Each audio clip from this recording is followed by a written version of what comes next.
every time I go to Texas, I leave all these bad vibes behind for the people that invited me there. Like I was in Temple, Texas, and I did my thing about 2 years ago, and I get back and I'm getting an email from this reporter, wanting my response to the race relations forum they held in response to my visit there.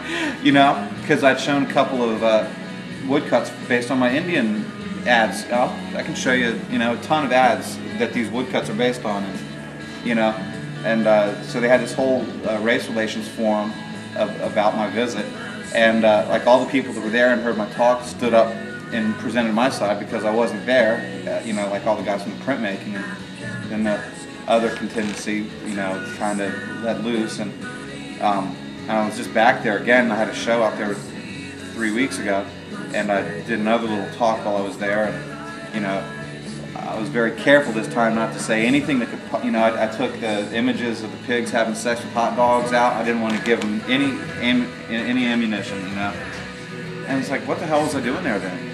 You know, if I can't show you, you know, to me the funniest thing I've done in 2 years is that pig dreaming about having sex with a hot dog, you know, as stupid as it is. You know, if you can't see that, then I haven't done anything in 2 years, you know. And if I can't show you C-3PO, you know, getting blown by an Indian, well, you know, there goes another 6 years. You know, at what point can I show you something? And, you know, but I have a lot of other stuff that's funny, and if I have to, you know, if I don't show one of those prints and everybody in the room can leave happy, then that's better, because I really would rather be an entertainer. You know, I mean, there might be a message here and there in the work, but it comes out of being a pack rat and an explorer, you know, and being willing to dig under old houses and coming up with a old Mountain Dew bottle or a, you know, or a skull or whatever it is that I find under that house, or if I dig into a dumpster, or if I'm ripping pages out of an old book, you know, I want to show everybody, hey, look what I found. And for me, one of the better ways to do that is through a woodcut, because that's what I do, you know.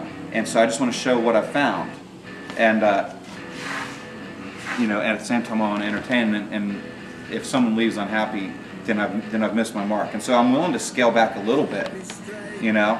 But then I go to these other places, and when I was in Athens, you know, they're like, fuck that, put it back in there, you know. I mean, that was all the faculty. They were like, put all that stuff back in there and go even more full tilt, you know, because that's what you do, is get uglier with it, get crazier with it, and push it further, you know.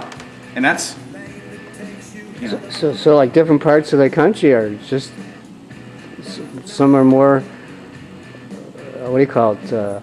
More sensitive, more politically correct, and politically, yeah. Wow. You know, when I go, I have, oh my God, I just remember the last time I was at Parsons giving a talk, I had a girl fucking break down and cry in the middle of the question and answer part. She cried right in front of me, and that broke my damn heart. You know, and the tears are just pouring down her face, and what do you do with that?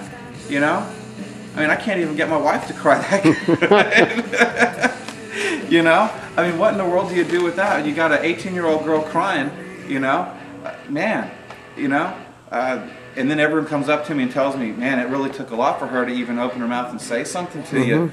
She, you know, she's just very sensitive, and she's very quiet. And it kind of makes me think I need to be careful with what I do, because I don't want to tread on people like that, but at the same time, geez, man, I mean, she's in the heart of New York fucking city. You know, how did she get there?